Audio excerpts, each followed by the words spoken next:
Қайырлы күн шебер ханымдар, каналыма қош келдіңіздер. Сіздеріңізге береке берсін. Сіздерге мен бүгін трио машинасын қалай пайдалану керек, қалай іске қосу керек, соның барлығын көрсетіп өтемін. Алдымен каналыма тіркеліп, лайк басып, комментарий қалдырып кетіңіздер. Сіздердің лайктарыңыз, комментарийіңіз маған өте маңызды. Сол сіздердің пікірлеріңізге қарай, әрі қарай жұмыс жасайтын боламын. Трио машинасы жак машинасы сияқты орналасқан, бірақ дегенмен бұның функциясы сәл бөлектеу. Бұл машинаны мен сатып алғаныма 1 айдан астам уақыт өтті. Осыны жұмыс жасайтын кезде мастер келіп құрып беріп кетті, бірақ түсіндіріп кеткеннен кейін барлығы кәдімгідей бір құлағына шығып кетті деуге болады.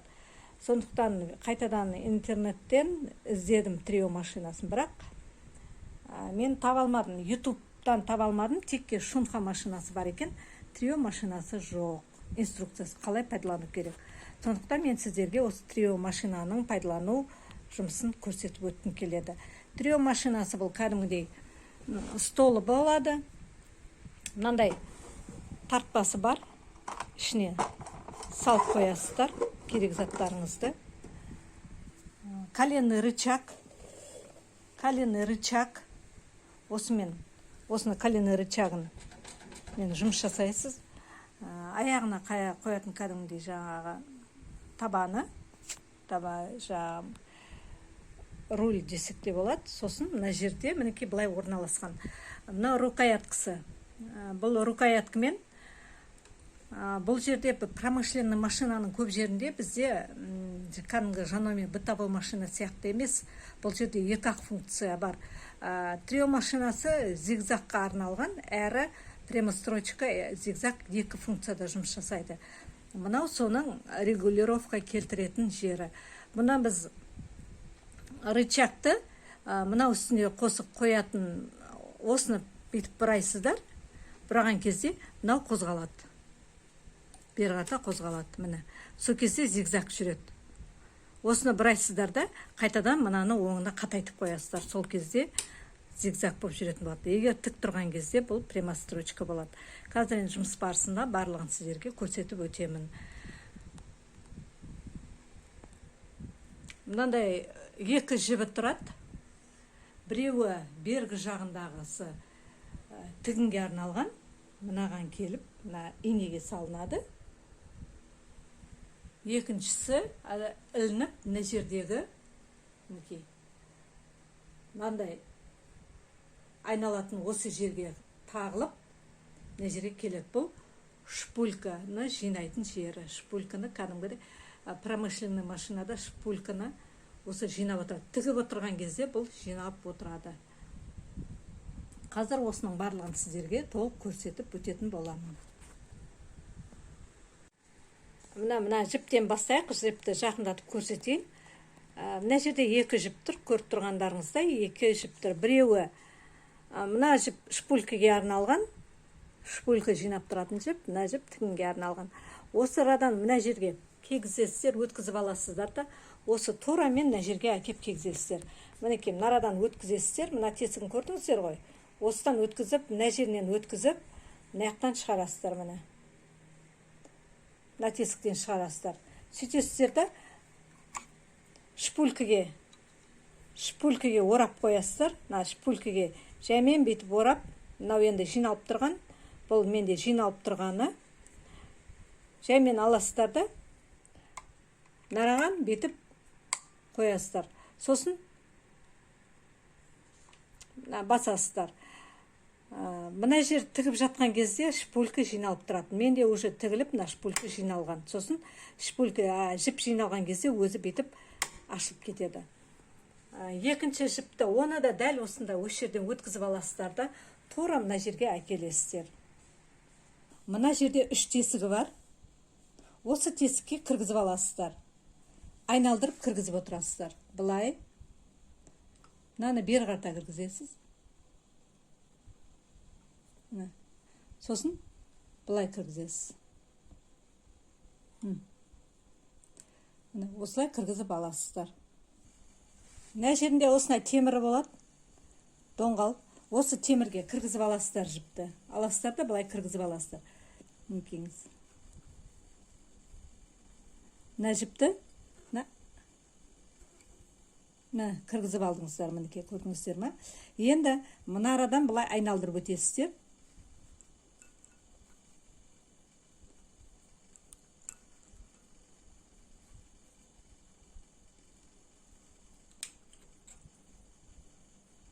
Айналдырып өтесіздер. Мынандай темір тұрады. Осы темірден сым сияқты. Соған өткізіп аласыздар да айналдырып, мынаны қайтадан, мына темірден қайтадан кері алып кетесіздер. Міне, осылай аласыздар. Мынаған кигізесіздер.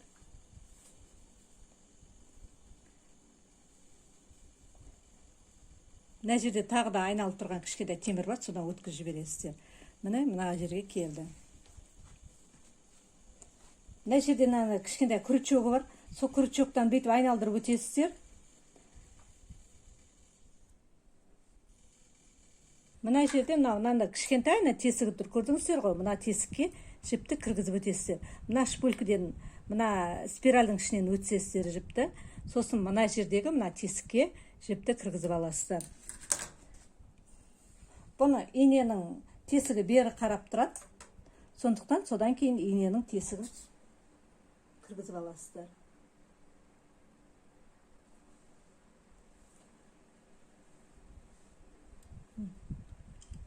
Осылай жұмыс жасайсыздар.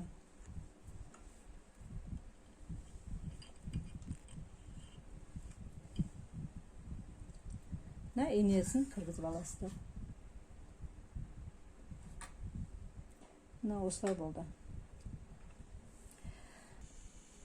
Енді жаңа көрсетіп өткендей, мынау рычаг, бұл рычагы, мына жерде 3 сызығы бар. Мына знагы. Бұлай қойсаңыздар, инесі бері қарта тұрады. Мына ине бері қарта жылжиды. Көрдіңіздер ғой, міне қайтадан орнына қоям.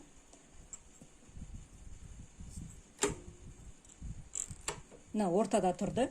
Мына бері қарта жылжысам, ине ішке қарай кіреп.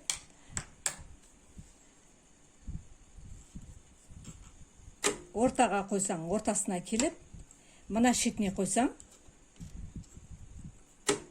әр қартай жүреді. Егер де мысалы замок тігетін болсаңыздар, жаңа кант тігетін болсаңыздар, арнайы специальный лапкілеріңіз болмаса, осымен тігуге болады. Енді бұл бір жерде мынау лапка, мен бұны сатып алдым, кәдімгі промышленныйға арналған лапка. Осы лапкамен прямой строчканы тігіп отырмын.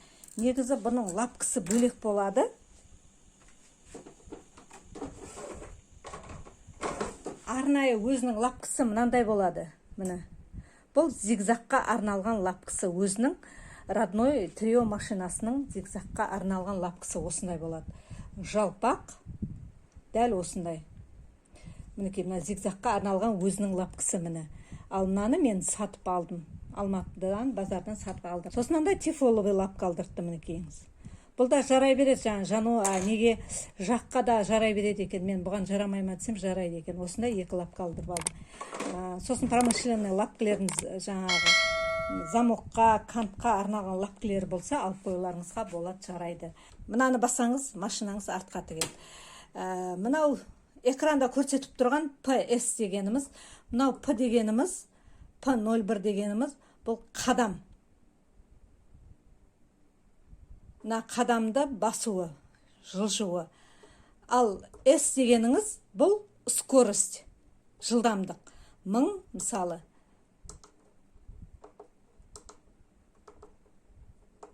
Мінекей, P43 болса қадамдарыңыз өзгеріп отырады. Енді мен өзімі о баста маған бір көрсетіп өтті. Сондықтан мен 01 мен, баста 01 мен тігіп кеттім, солай 01 мен тігіп отырмын. Сосын S. Міне 1000. 900. Мынау төмен азаю, мынау көтерілу. Егер мынаны бассаңыз 1000-ға барады, мынаны бассаңыз төменге барады. Скоростьті азайтып, жылдамдатып отыру. Егер сізге тез тіккіңіз келсе 1000-ға қоясыз, жай тіккен қаласаңыз, мысалы кейде болады, анау машин маталарыңыз тез тіккенді көтермей сол кезде 800-900-ге қоя берулеріңізге болады. Соны мынаны бүйтіп бір басып өшіріп қоясыздар бірақ. Не көрсетпедім? Мынау мынау қадам строчка кәдімгі жаноме машинасында да болады. Мысалы 0-ден 5-ке дейін. Менде қазір 3-те тұр. Мынау жылжиды. Жылжып тұрады. Егер анау не тігетін кезде, зигзаг тігетін кезде 2-ге, 3-ге, 1-ге қоятын болсаңыздар, осыны бүйтіп жылжытып отырасыздар. Кәдімгі прямой строчкаға де байланысты осылай жылжытып отырасыздар. Бұда жаноме машинасының сияқты 17, 18, 10 жаңағы функциялары жоқ. Сол текке осымен мынау қадамды үлкейтіп кішірейтетіні, мынау жаңағы скорості зигзагқа немесе прямойға келетін. Осы тұрғанда прямой строчка болады. Егер былай жылжытасыз, мынаны босатасыз, жаңа бағана бір түсіндіріп өтті. Мынаны босатасыз, мінекей мынау тұр, мынаны босатасыз. Мынаны да босатуға болады, бірақ мен бұны әзір түртпеймін. Мынаны босатасыз. Босатқаннан кейін мына жылжиды. Жылжытасыз, мына қазір қайттан қатайтасыз. Сол кезде бір уже зигзагты тігеді. Ал прямойға келетін болсаңыз, қайтадан мынаны сүресіз да орнына қойып қайттан қатайтып аласыз. Сол кезде прямойға тігетін болады. Шпульканы мынадан алуға болады, бірақ мына жер маған қиындау, мен мына жерден ашып жабуым қиын, сондықтан бұрадан ала қоймаймын. Астынан аламын, астына қол тағатын жер бар, сол жерден алуға болады. Немесе одан ала алмасаңыздар, кішкентай қисайтасыздар. Сол кезде мынау тұр шпулька. Мынау енді машина тіккеннен кейін осындай болып тұрады. Щеткамен бүйтіп тазартып аламын. Мінекей. Мынандай мусор шығып тұрады. Тазартып аламын, сосын мынандай мусор шығып тұрады. Бұны қазір осыны ашасыздар. Арасына мына шпулька тұратын жер бар.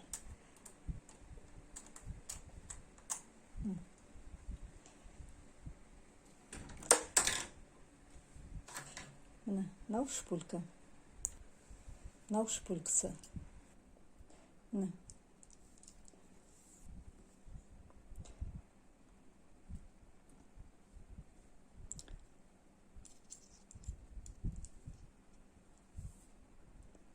Шпульканы былай саласыздар, ішіндегісін.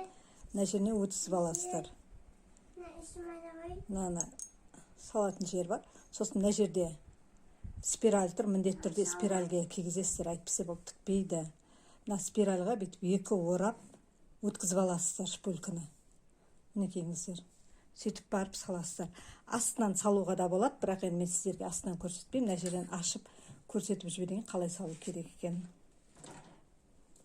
Мына ашатын тұтқасы бар жерді машинаның ішкі бетіне қаратасыздар да. Мына жеріне саласыздар. Сөйтесіздер де бас жібересіздер. Тақы-тағаны дауыс шығу керек.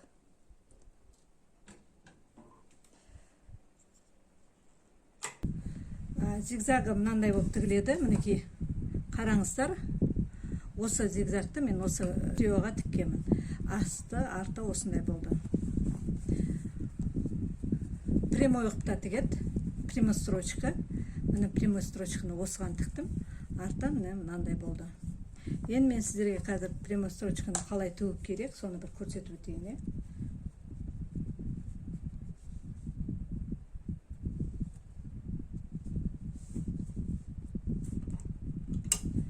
Жіптің бас жағын міндетті түрде тартып отырасыздар.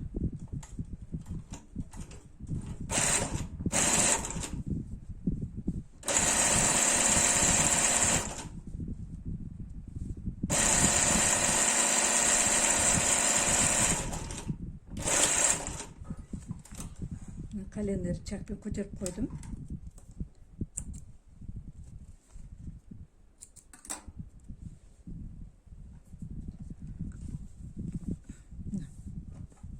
Прямой строчка осылай тігіледі.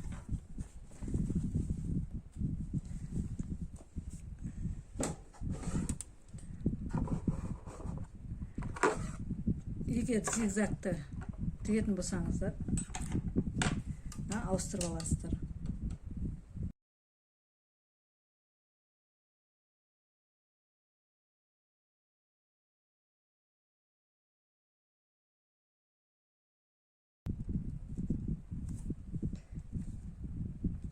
Трио машинасының осындай 3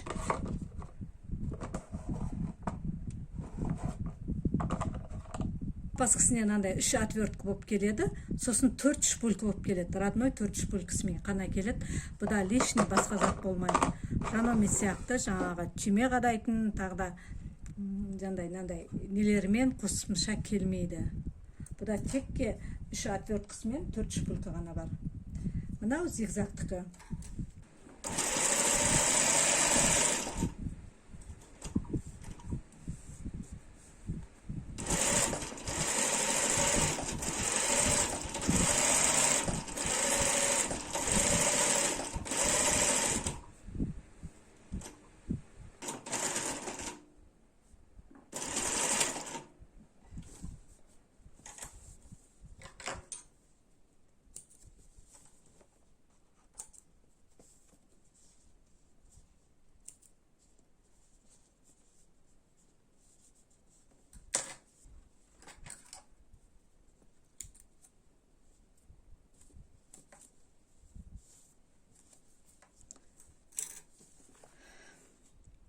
Осындай, мынандай болады. Зигзагы осындай болды. Мінекейіңіз, осындай болды.